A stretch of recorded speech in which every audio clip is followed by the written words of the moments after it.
7월 8일 주간입니다. 큐브엔터 아이들, 여자 아이들이라고 하죠. 이게 컴백을 하는데요. 소속사가 이제 큐브엔터겠죠. 그래서 네. 어쨌든 엔터테인먼트 관련주들도 좀 모멘텀 받았으면 좋겠는데 이번 주에 보니까 그렇게 어렵게 진행되던 엔터테인먼트 종목들이 좀 올라와요. SM이나 제가 좀 하이브나 이런 종목도 올라오는 거 봤거든요. 좀 기회가 되면 좀 올라왔으면 좋겠다 생각이 들고요. 이거 너무너무 중요한 겁니다. 사실 별 5개짜리인데요. 삼성 파운드리 포럼이 개최가 되는데 네. 코엑스에서 열립니다. 최시영 삼성전자 파운드리 사업부 사장님이 그리고 이장규 텔레칩스 대표님 그리고 박호진 어버브 반도체 부사장님 이분들이요. 기조연설자로 나선다고 하거든요. 근데 사실 이전에 미국의 시스템 미국에서 이 한번 이런 파운드리 포럼을 개최한 적이 있었어요. 미국에서, 네, 실리콘밸리에서 했답니다. 근데 그리고 나서 또 국내에서 한 번 더 강조하는 내용, 뭔가 또 구체적으로 확 집어서 또 게다가 국내 파운드리 회사들과 협업하는 걸 확실하게 뭔가 보여준다는 거거든요. 전 굉장히 이게 너무 굉장히 와닿았거든요. 그래서 그런지 지금 어버브 반도체 이번 주에 갑자기 올라와요. 그러니까 여러분들 이런 것 좀 보셨으면 좋겠는데 자, 내용은요 이렇게 됩니다. 오토모티브 반도체, 그러니까 삼성 파운드리와 협력하는 AI 반도체, 그러니까 사양은 높아지면서 반도체는 저전력이 돼야 된다는 거예요. 네. 저전력 반도체. 그러면 그 다음에 이제 온 디바이스라고 하는 엣지 컴퓨팅 이런 것들에 대한 이야기가 굉장히 심도 있게 다뤄질 건데 삼성전자 하면은요 잘하는 게 뭐예요? 뭐 많죠. 스마트폰도 일단 반도체죠. 반도체잖아요. 근데 이런 회사도 사실 흔치가 않은 게 뭐냐면 반도체 생산부터 뭐 파운드리까지, 그러니까 반도체 만드는 것부터 이렇게 이 모든 거를 다 같이 종합 반도체라고 그러잖아요. 그렇죠. 종합 반도체 회사도 흔치는 않거든요. 전 세계.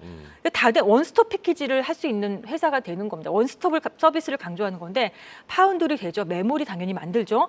그다음에 어드밴스드 패키징. 이게 너무 중요하게 된 게 우리 이제 예전에 제가 처음에 주식을 접할 때만 해도요. 처음에 접할 때는 어떤 반도체 하면은 이렇게 공정이 있어요. 전공정 좋죠. 있고 후공정이 있고 또 패키징이 있고 이렇잖아요. 오사트 업체들 이렇게 딱 있는데 예전엔 전공정이 굉장히 강조가 됐었어요. 전공정 업체들이. 그런데 이제는 ASML 같은 회사들이 전공정에서는 뭐 슈퍼 을이라고 그러잖아요. 네네. ASML 같은 회사 네덜란드에 있는. 근데 전공정보다 더 중요한 게 패키징이 된 거예요. 전공정에서 풀지 못한 숙제를요. 패키징단에서 풀어내는 거예요. 그러니까 예전에는 뭐 제품을 뭐 CPU, GPU 모든 것들을 예쁘게 다 정말 최신식으로 만들어가지고 그걸 일일이 하나 패키징했는데 그게 아니라 얘네를 갖다 한 대 모아서 패키징을 하면서 풀지 못했던 어떤 기술적인 부분도 패키징단에서 그냥 풀어버리는 거예요. 그러니까 맞지 않는 명품 옷을 샀는데 명품 옷이 뭔가 조금 내 몸에 조금 안 맞아. 그럼 마지막에 옷 수선을 마지막에 해가지고 완벽하게 만드는 그 기술이 패키징. 그래서 지금은 후공정이 너무 대세가 된 거예요. 전공정보다도 더 대세가 된 게 후공정이고 거기에 또 어드밴스드 패키징. 이런 것들이 아마 여기서 사실 어드밴스드 패키징은 한미반도체가 대단하잖아요. TC 본더 이 기술이잖아요. 그래서 한미반도체 주가가 굉장히 좋은데 이번에 삼성전자에서도 여기에 대한 이야기를 나눌 것 같거든요. 그러면 저는 이거 굉장히 기대가 된다. 그다음에 이제 AI 시대에 필요한 칩 및 시스템 설계 기술 발전 논의가 있다라는 거 여러분들 이거 좀 잘 보셨으면 좋겠습니다. 삼성 파운드리 뭐라고 할까요? 포럼이 준비되어 있어서 그런지 이번 주에 삼성이 방어를 잘하고 있습니다. 잘하고 있어요. 팔만전자로. 네, 저는 잘하고 있다고 보고 진짜 또 이런 회사도 흔치 않기 때문에 전 세계에서 이렇게 종합 반도체 회사가 많지 않은데 그 중에서도 삼성 정말 돋보이는 존재가 되었으면 좋겠습니다. 좋습니다. 네, 계속해서 일정 보겠습니다. 네, 그다음에 삼성이 또 폴더블. 또 삼성 얘기입니다. 갤럭시 G6가 나오는데 여기서 지난번에 소개했죠. 갤럭시 링. 그렇죠. 링을 통해서 반지 안쪽 부분에 다양한 센서가 부착이 되어 있고 거기에 대해서 나의 수면의 어떤 질을 측정하는 거고 심박수 센서, 뭐 산소 포화도, 건강 정보 추적 가능한 이제 이런 것들이 되는 거예요. 그래서 미리 시그널을 아는 거죠. 갤럭시 부품이나 폴더블 폰 관련주들이 요즘에 좀 기세가 좋아요. 네. 저도 오늘 사실은 이따가 일정 끝나고 공개 방송에서 폴더블폰 관련주도 하나 준비한 것 같거든요. 그래요? 한번 보셨으면 좋겠고요. 좋습니다. 자, 바이오 플러스 인터팩스 코리아가 있는데 역시 바이오 플러스 하니까 뭔가 제약 바이오의 냄새가 나죠. 전시 품목이 제조 설비, 실험 장비 분석, 디지털 헬스케어, 그다음에 콜드 체인 패키징 물류, 바이오 테크놀로지 원료, 원료 의약품 하면 요즘에 화장품까지 이게 의약품에 어떤 들어가죠. 네. 원료에. 그다음에 서비스는 임상, 비임상, 컨설팅, 최신 바이오 산업의 인사이트를 공유하는 시간이라고 합니다. 어쨌든 바이오시밀러, 제약 바이오 종목들이요. 주 말쯤 됐을 때 주 초반에는 움직이지 않다가 점점 중반부터 해가지고 움직이는 게 보였거든요. 그래요. 오스코텍이라든지. 제가 굉장히 좀 이번에 또 볼만하지 않을까 저는 생각이 듭니다. 네. 그다음에 미래 자동차 부품 산업법이 지난번에 이제 얘기했죠. 소프트웨어도 이제는 우리는 자동차의 부품화로 포함한다. 그거에 대한 이야기가 이제 다시 한번 또 시행하는 것으로 해서 논의가 될 거고, 미래차 부품 전문 기업 지정 및 그러니까 어느 회사가 미래차 부품 전문 기업이 될까, 지정이 될까, 이것도 굉장히 여러분들 초유의 관심사가 될 것 같고요. 그래요. 그다음에 미래차 부품 산업 특화 단지 지정을 한다는 거예요. 네. 저 이것도 굉장히 궁금하고 관심이 됩니다. 그래서 자동차 부품주 대표주도 이번 주 좋았어요. 그래요. 또 이런 것들도 여러분들에게 또 도움이 되지 않을까 생각을 합니다. 뭐 그렇기 때문에 자동차 부품 지난주에 굉장히 괜찮은 좋았습니다. 모습을 보였군요. 좋습니다. 그다음에 또 우주연구위원회, 국제우주연구, 이거 지난 시간에 3주차로 소개를 해드렸던 내용이죠. 네. 60개국의 천문 우주 연구자 비롯해 나사, 글로벌 우주항공 기업, 국내 우주항공 기업들 참여한다고 하는데 네네. 백스코에서 열리는 거고요. 여기서 제가 미국 항공우주국이 나사잖아요. 나사. 네. 그다음에 스페이스X는 앨런 머스크가 만든 회사죠. 그다음에 우리 국내에서는 한화 에어로스페이스, 이노스페이스, 이런 국내외 우주기관 및 기업이 전시가 예정되는데 굉장히 한번 핫하지 않을까 이렇게 좀 보고요. 그래서 그런지 이번 주에 또다시 우주항공주 또 좋았어요. 네, 네. 3주차 종목들이었은 거죠. 지난주에 봤을 때. 벌써 이렇게 움직인 거죠. 굉장히 좋았던 거. 자, 이제 7월 15일로 한번 넘어가 볼까요? 네, 이제 3주차로. 3주차로 갔습니다. 한번 이제부터 넘어가 우리 시청자 보겠습니다. 여러분들 좀 더 주목을 해주시면서 봐주시기 바랍니다. 중국에서요. 삼중 전회라고 하는 것이 열리는데 7월 15일에서 18일까지 열린다고 합니다.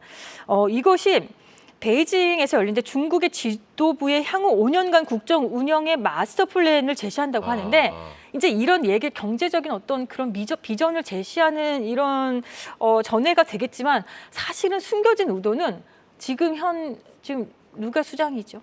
중국 갑자기 생각이 안 나네요. 이름이 뭐죠?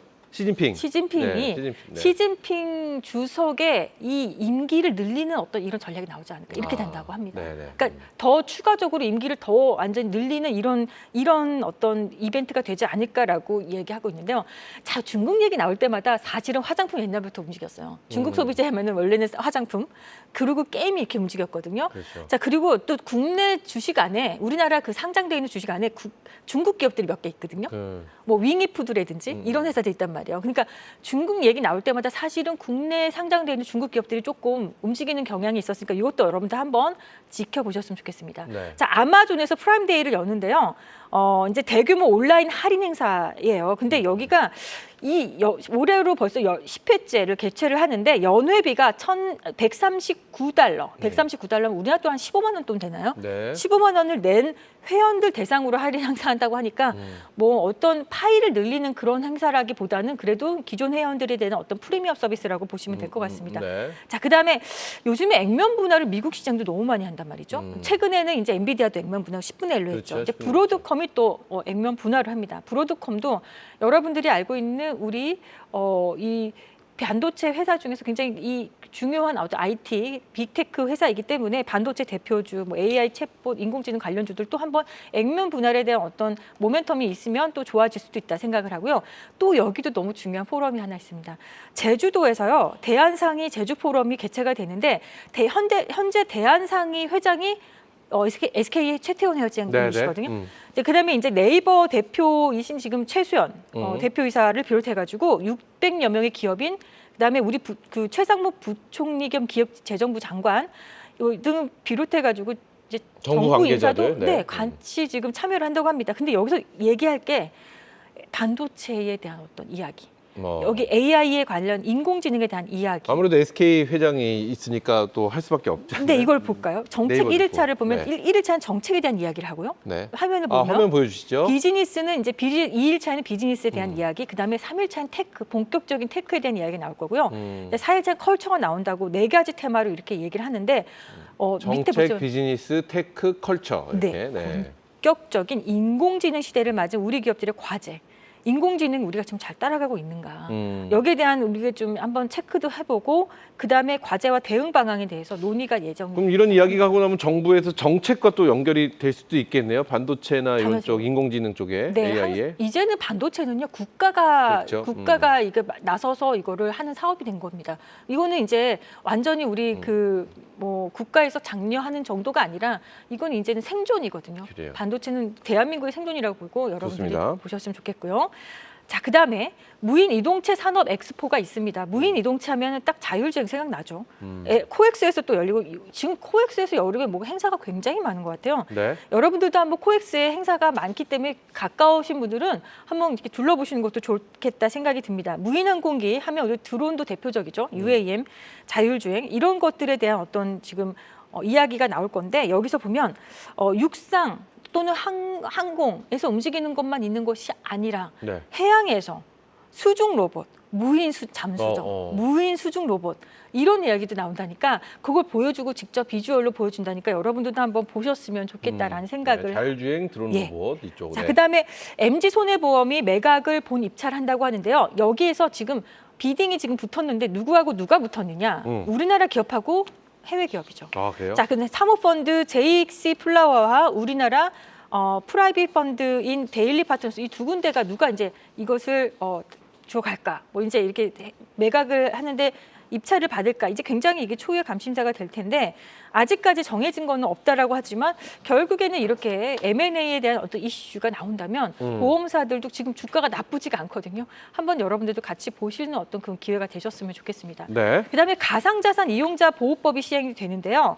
가상자산 이용자의 자산 보호, 불공정 거래 행위 금지 뭐 이런 것들 금융당국의 감독 및 제재 권한이 규정이 되는데 역시 뭐 가상화폐 관련주들이 지금 좀 한참 올 초에 좀 가상화폐가 올라왔었죠. 네. 비트코인은 좀 시세가 좋았기 때문에 올라왔다가 지금 내려가 있는데 뭐 거기에 관련해서 두나무 관련주들 몇 개 있죠. 국내 증시에 또 가상화폐 관련주들도 여러분들 함께 보시는 시간이 됐으면 좋겠습니다. 네. 자, 이렇게 해서 여러분들께 또 알려드리는데 자, 에어 인천 이것도 중요하죠. 아시아나항공을 여러분들 보시면 되는데 아시아나항공의 화물 사업이 매각의 우선 협상으로 지금 에어 인천이 지금 대상자에 지금 선정이 됐다는 얘기 있었는데 여기에 대한 제공시 있다는 거 그리고 금호타이어가 1조 원을 투자한다는 계획을 또 이렇게 내놨는데요. 네네. 유럽 공장 첫 유럽 공장 건설 보도가 있다고 합니다. 여기에 대한 제공시 기한이 있다는 거.